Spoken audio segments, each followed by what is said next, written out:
Last ল্যাপে নিয়োগ তদন্তে চূড়ান্ত পর্যায়ে সিবিআই, এরকমটাই জানা যাচ্ছে যে খসড়া তালিকা প্রস্তুত সিবিআইয়ের।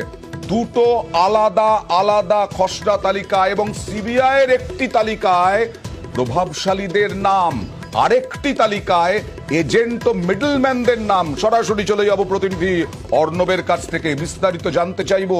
দেখো, প্রাথমিক নিয়োগ দুর্নীতি তদন্ত সিবিআই করছে এবং তাদের ক্রিমিনালিটি পার্টটা অপরাধ মূলত খুঁজে বার করা, কারা কিভাবে এই ষড়যন্ত্রটা করলো, চাকরি চুরি করলো যে অভিযোগটা রয়েছে, চাকরি বিক্রি করার অভিযোগ রয়েছে, এই পুরোটা তদন্ত করতে গিয়ে মূল তদন্তটাকে তারা দুভাগে ভাগ করেছে। এক টেকনিক্যাল পার্ট আর একটা হচ্ছে নন টেকনিক্যাল পার্ট। টেকনিক্যাল পার্টের মধ্যে ওএমআর যে ম্যানিপুলেশন করা হচ্ছে, কারণ ডিজিটাইজড যে ওএমআর বলা হচ্ছে সেটা আদতে প্রাথমিক বোর্ড ডিজিটাইজড কপি দেয়নি। তাহলে কি দিয়েছিল? সেটা সম্ভবত কারচুপি, ম্যানিপুলেট করা কোনো ডিজিটাইজ কপি দেওয়া হয়েছে, এটা সিবিআই দাবি ছিল, যুক্তি ছিল আদালতের সামনে। তাই যারা ওএমআর ইভ্যালুয়েশনের দায়িত্বে ছিল সেই সংস্থার যিনি কর্তা, তাকে গ্রেপ্তার পর্যন্ত সিবিআইকে করতে হয়েছে, সঙ্গে আরো একজনকে গ্রেপ্তার করতে হয়েছে। এগুলো টেকনিক্যাল পার্ট। কিন্তু এই টেকনিক্যাল পার্টের পাশে শুধু টেকনিক্যাল পার্ট তো নয়, কারা কারা আড়ালে কোন ব্যক্তিরা এই পুরো প্রাথমিক নিয়োগ দুর্নীতির এই ক্রাইমটার পিছনে রইল, সেখানে দুটো তালিকা, জোড়া তালিকা সিবিআই প্রস্তুত করেছে। এখনো পর্যন্ত আমরা সূত্র মাপা যেটা জানতে পারছি, তার খসড়া তালিকা ইতিমধ্যে সিবিআই তৈরি করে ফেলেছে।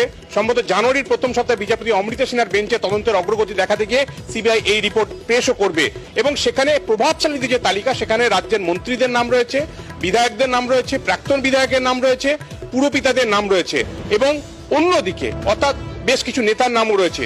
অন্যদিকে রয়েছে এজেন্ট। এই এজেন্ট কিন্তু একাধিক এজেন্ট, 12 থেকে 14 জন মূল এজেন্ট, যাদের মাধ্যমে টাকাটা কালেকশন হতো, সংগ্রহ হতো বিভিন্ন সাব এজেন্টের মাধ্যমে, এবং সেটা কখনো কুন্তল, কখনো সুজয় কৃষ্ণ ভদ্র মারফত সেই টাকাটা প্রভাবশালীদের কাছে পৌঁছে যেত।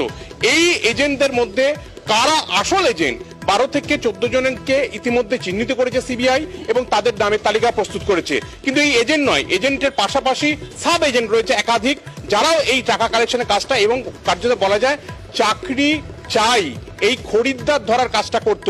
এবং সেক্ষেত্রে কুন্তল ঘোষের একগুচ্ছ এজেন্ট, মালদা, মুর্শিদাবাদ, তোমার একাধিক জেলা, হুগলি একাধিক জেলা, একই রকম সুজয় কৃষ্ণ ভদ্রের এজেন্ট রয়েছে একাধিক জেলা, সেটা ব্যারাকপুর হতে পারে, সেটা হতে পারে মালদা, মুর্শিদাবাদে।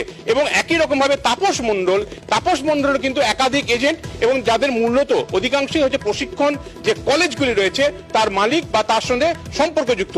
এই দু রকমের তালিকা ইতিমধ্যে খসড়া প্রস্তুত করেছে সিবিআই, যা খুব শীঘ্রই হয়তো তদন্ত অগ্রগতি আকারে সামনে নিয়ে আসবে। কিন্তু আরো যেটা চাঞ্চল্যকর, পার্থ চট্টোপাধ্যায় মন্ত্রী জেলে গিয়েছেন আমরা জানি, ইডির হাতে গ্রেপ্তার হয়ে এসএসসির মামলা, পরে প্রাথমিক মামলা তো এই পার্থ